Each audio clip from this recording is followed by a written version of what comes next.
Un grand merci na super équipe technique. Il y a magazine Abino Visibilité Plus. Merci. Merci aussi na Bandeko tout.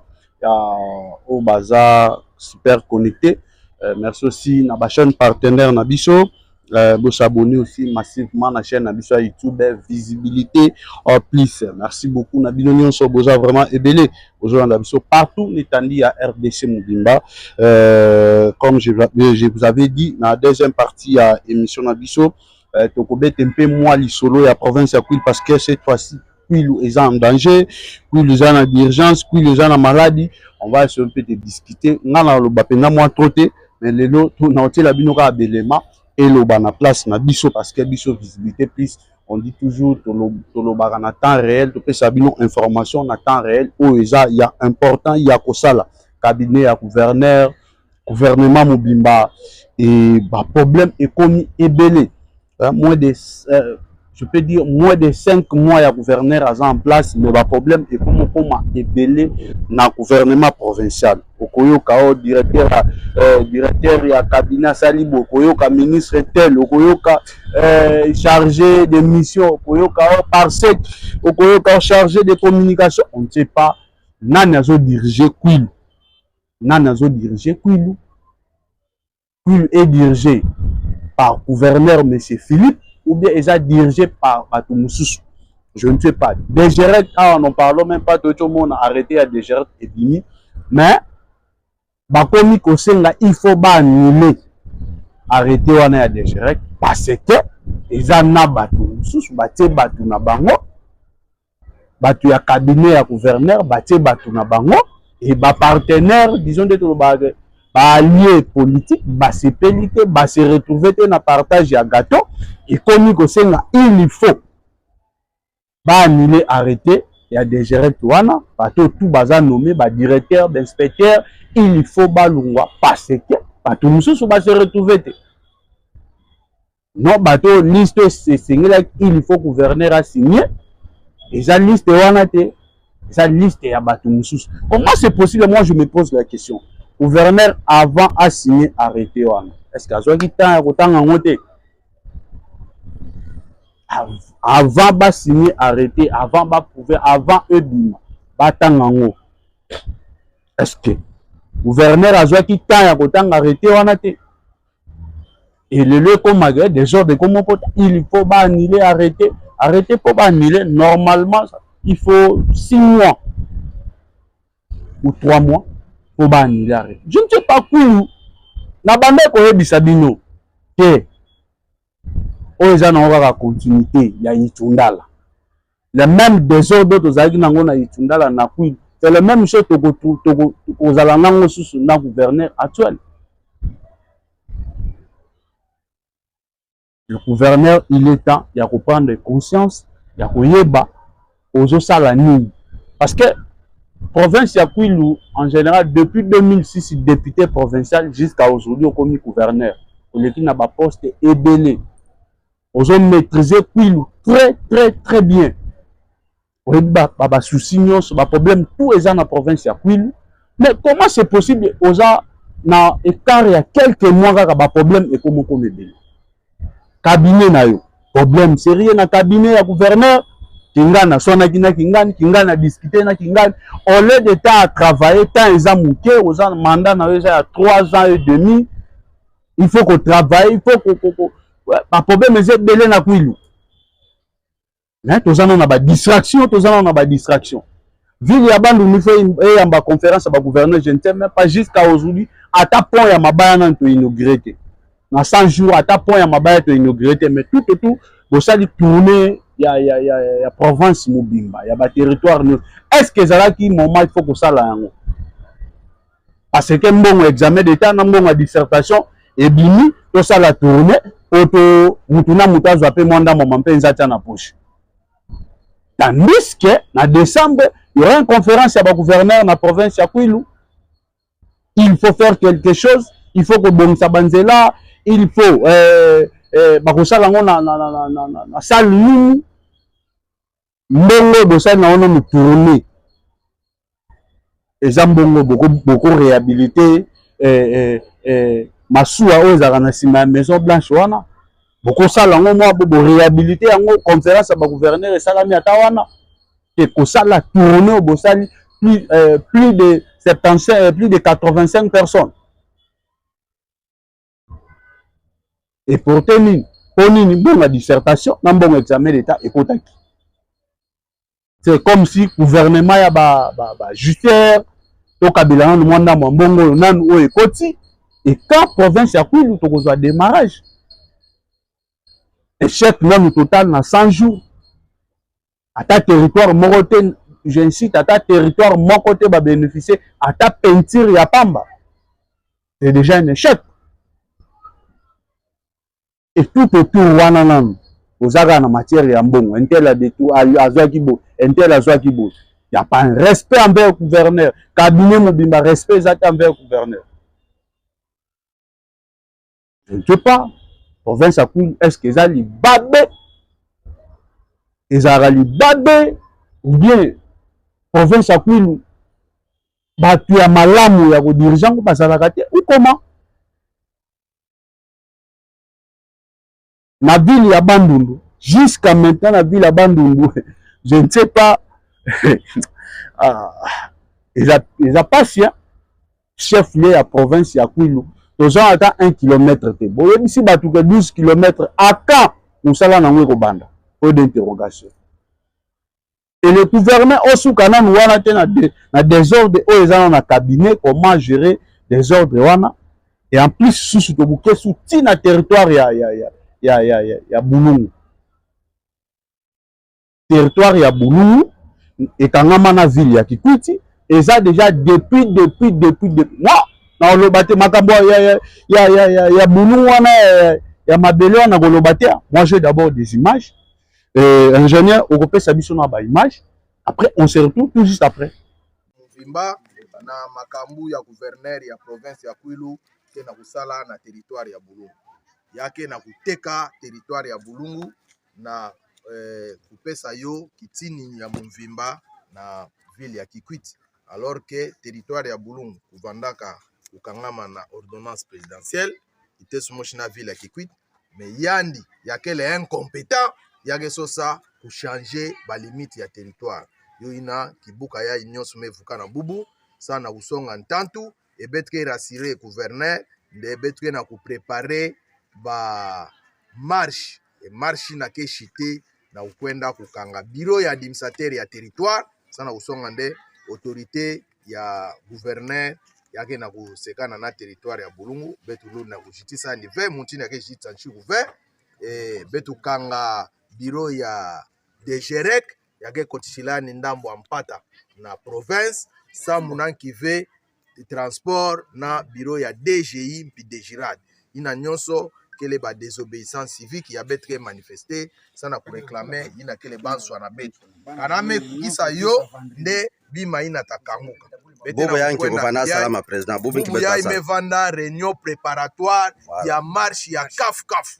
marche yoge salama na vendredi donc a betre na chef de terre Lukundu Tasaka betre na ba notable betre na ba chef de quartier ba président ba jeune donc vuka nyonso ba syndicaliste ba association nyonso ya ke kwisa ko regorger et société civile force vive betme vuka na bubu donc na makashi penda kange metala na kuluata na betu yoge songa de betu kele na makashi tanu bana Bulungu nyonso rendez-vous le 3 mars bana Bulungu oyoki bino moko c'est vendredi déjà sauf imprévu vendredi oyo il faut déjà basa la marche na Bulungu ona nini parti ya mabele na bango gouverneur a décidé ba pesa ba kota on a ville ya Kikwiti.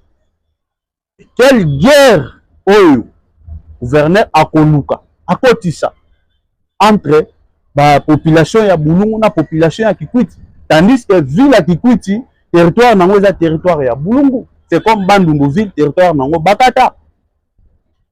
Gouverneur okoti en place ozana na mandat nanu eza ya mukuse, il faut faire quelque chose o etikala elembo a to mono gouverneur Philippe Akamitu na lekaki ta ataki peinture awa. Ça sera une bonne chose. Mais ceux qui te commentent que les sous na baguette to ko risquer to ko na baguette ba mobondo oyo ekota na bulungu na kikutia. Gouverneur, il est déjà temps, ils ont même tardé de trouver déjà une solution et ça la possible parce que on a encore ta ville avec il faut passer par Bulungu et cause à la risque et cause à la vraiment risque tout zone ça batuna droit na bango ça sera une bonne chose tout zone ça batuna droit na bango et ça sera une bonne chose et to kota na ba kota biso na ba guerre mo population ba kota na ba guerre moko c'est pas vraiment bien et que ça la peine bien té. Par ce point-là, vraiment, dans un commentaire, minute à Koloba, juste, bah, image et le lobby de la place. Et au cas où on a bouqué, na ministre de la Finance. C'est un problème sérieux. Moins de 5 mois, il y a gouverneur en place, déjà ministre de la Finance a commencé à démission. Pour Nanine, il paraît, avec information dans la possession, manque de respect, déjà, il y a une structure où déjà, Bazokani, la ministre de la Finance. Bazokani, il a déjà ministre de la Finance provinciale. A-t-il déjà lettre et démission? Au lobby, information, oui, tu vois, Nazana, information, na source. Tourner, basali gouverneur, basali tourner, ministre de la Finance, Azalaka insulté. Azalaka insulté, na batu ya cabinet ya gouverneur, pe na proche ya gouverneur, na mama moko ya province, dame, mama, oyo, bino moko boyebi, na kotanga kombo na ye awate, oyo pe afingi ministre ya Finance province ya Kwilu. L'écart il y a 5 mois déjà ministre ya Finance a commis déjà kosenga démission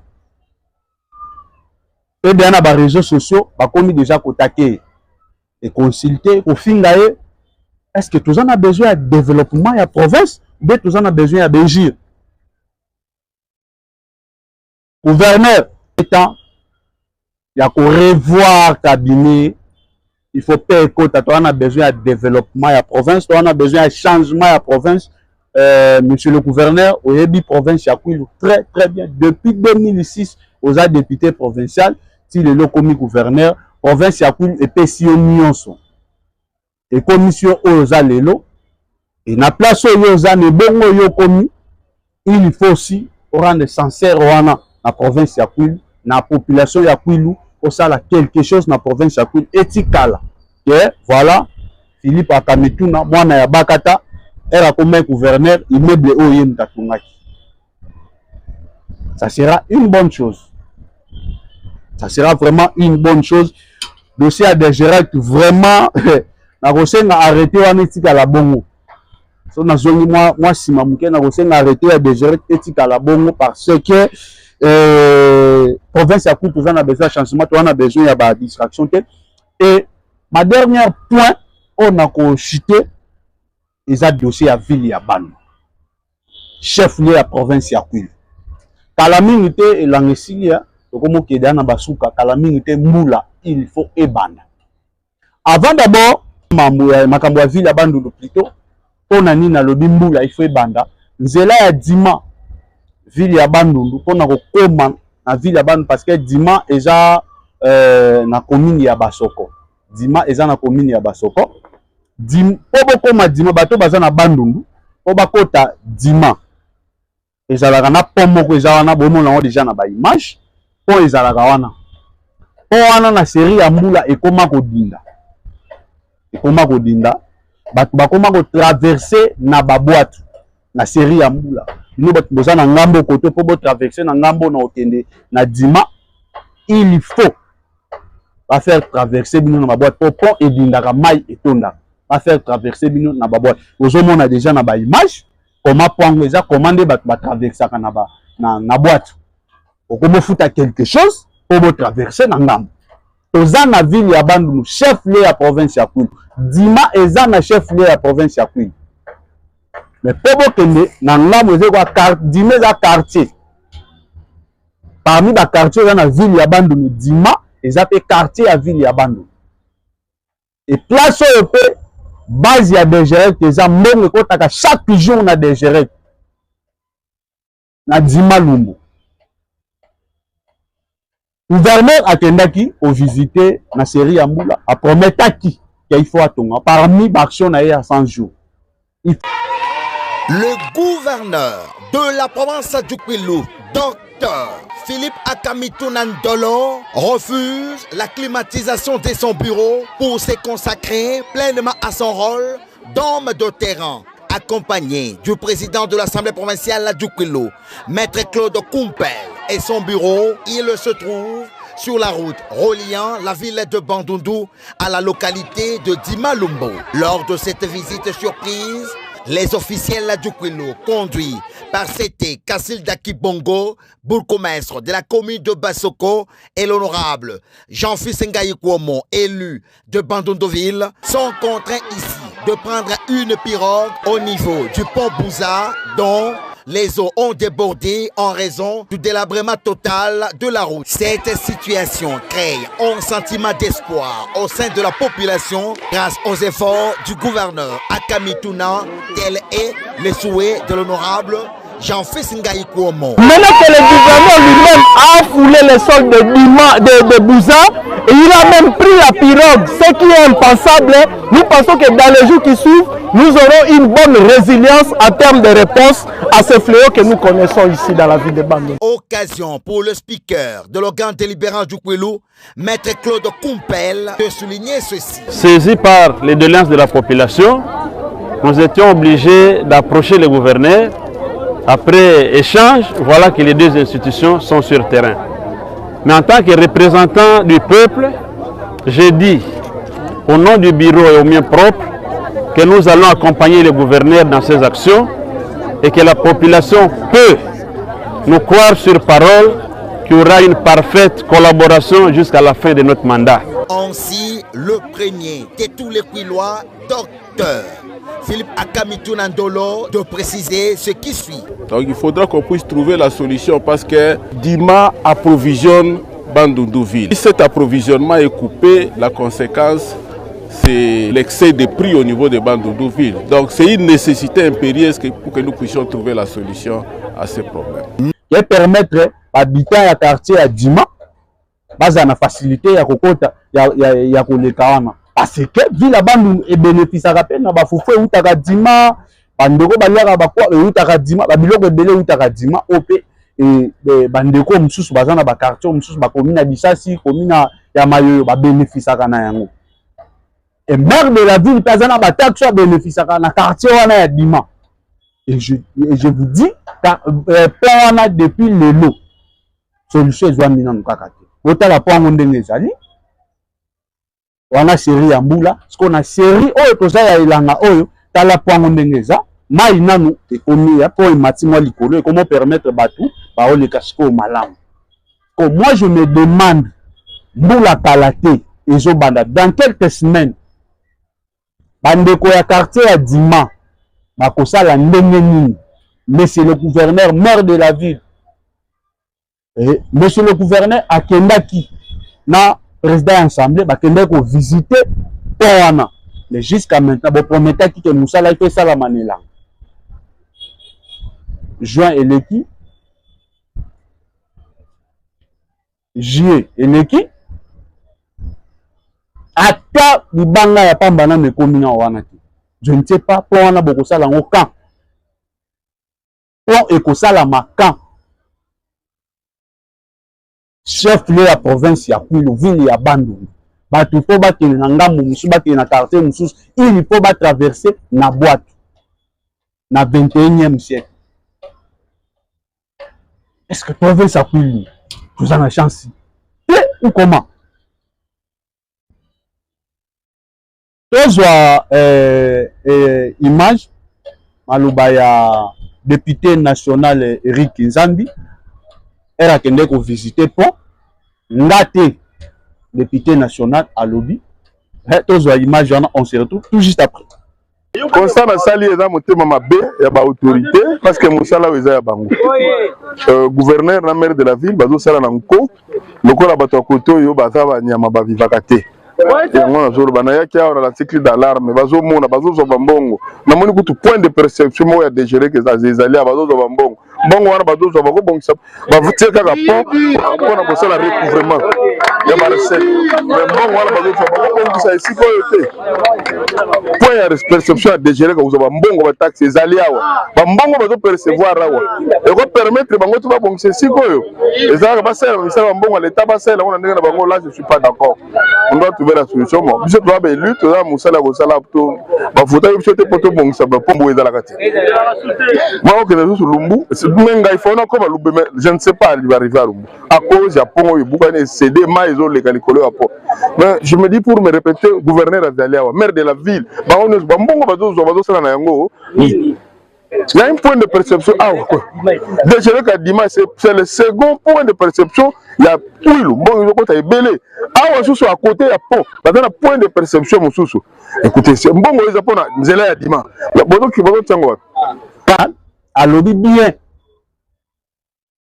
Dégérer, au moment où on a ceux qui ont une image, il y a des dégérer.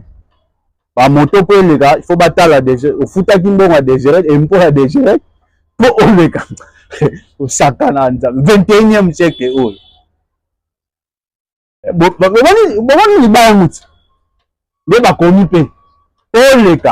il faut que ça me à dégérer. C'est ça qui va gagner moto na yo. Mais pas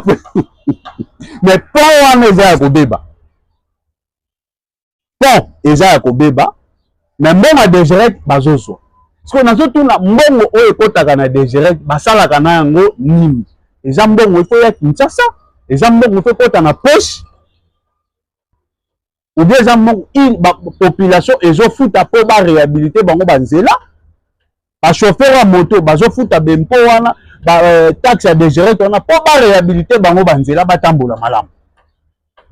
Mais botieli bango ki bakata ya libaya na 21e siècle oyo pona soki ofuti oleki. Donc mon député national à lobby, maire de la ville inconscient, gouverneur habité. Ozo penser nini na population ya Dima. Ozo penser nini na population ya Dima, gouverneur ya province, maire de la ville. Taxi chaque jour ekotaka na nzela ya Dima. Chaque jour, taxe kotaka. Je ne sais pas ce qui boyaka kaka po bozwa mbongo ya province esili ndenge oyo alekaki azwi mbongo ya province ake na ye, ou bien boyaka po bobakisa quelque chose bokoma pe histoire. Monsieur le gouverneur, il est temps, Reneta, tout ça, on a 2 mois à conférence à gouverneur. Je ne sais même pas, et que ça, la ville à Bandundu, ben à Kikuti, et je banate, tantôt, au lobby na ville à Bandundu, tantôt, au lobby na ville à Kikuti, gouvernement, toujours battu, gouvernement provincial, il y a Kouilou, ce qui est un gouvernement médiocre, on ne sait même pas. Il est temps, député, il y a un voté qui gouverneur, il y a un monnaie que c'était un meilleur candidat. Voilà le résultat de la population à Kouilou. Je ne vais pas trop dire, je ne vais pas traîner sur ça, mais j'espère que tout autour du gouverneur va aider. Chargé à la communication à gouverneur. Oh, c'est la communication gouverneur n'a pas été inconscient à éviter et l'eau une fois ça là. Pour éviter comment communiquer d'abord. Membre gouverneur inconscient qui a chargé à communication. Ron na yo banaté. Vous avez na réseaux sociaux, na bar comme la masanga, nous ça là besoin comment il y a communiquer membre gouverneur et cabinet mobimba. Bomana na bomana lo baba to ça bomana na bomana. Oyoka o na o ba yoka na bien te, je ne sais pas qui dirige qui. Makamu mususu wa bien non, pour passer par gouverneur na bureau gouverneur bien il faut lever pas maman. Dans la moka, dans la province. Obayamba ou bien il faut lever pas maman. Na cabinet ba quoi que côté comme belé. Monsieur le gouverneur, oza na mamwe belé il faut au sala na province ya Kwilu. Province ya Kwilu pe si nyonso kita ya yo et ya kozongisa pe moi quelque chose na province ya Kwilu, ça sera une bonne chose. Merci na bino nyonso bande kolanda biso. Nga merci na Dr Gavani na supervision. Merci na ingénieur Fortuna. Merci aussi mon ami Claude Poponi depuis BDD. Merci na bande tout au balandaka biso vraiment président Gaël. Hôtel Moke 1 en Kana, hôtel Moke 2 na terminus na Nkama wana. Hôtel ya propre boya wana vraiment hôtel moko ya bien. Merci na bande tout au balingaka 007. Je vous dis un grand merci Nabino Nyonso. Visibilité plus yango magazine Nabino, visibilité vrai magazine Nabino. Pour s'abonner massivement, ça sera une bonne chose pour le baka pour un intérêt yamboka nabiso. Tous en mboka moussouté, tous en pays moussouté juste République démocratique du Congo qui est notre pays. Tous en province moussouté, tous en province ya Kwilu, tous en province nabiso, ville ya Bandundu, ville nabiso. Il faut koloba ce qui s'agit à koloba parce que les journalistes nyos au bazan na ville ya Bandundu basombi bango déjà. Moyen baloba ezate, moyen koloba vérité ezate. Au fin de ma main, si de faire une critique, c'est une bonne chose.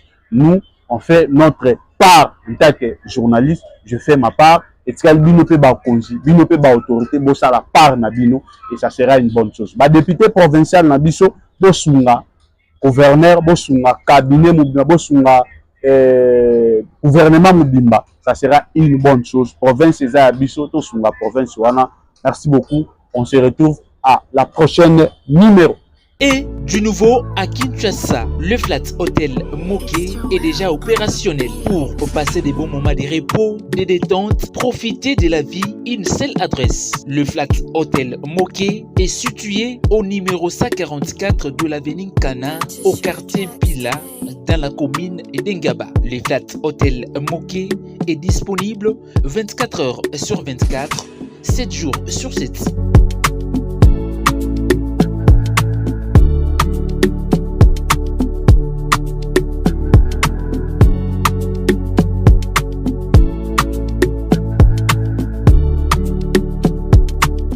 Plus de détails, contactez-nous au plus 243 83 58 86 637 plus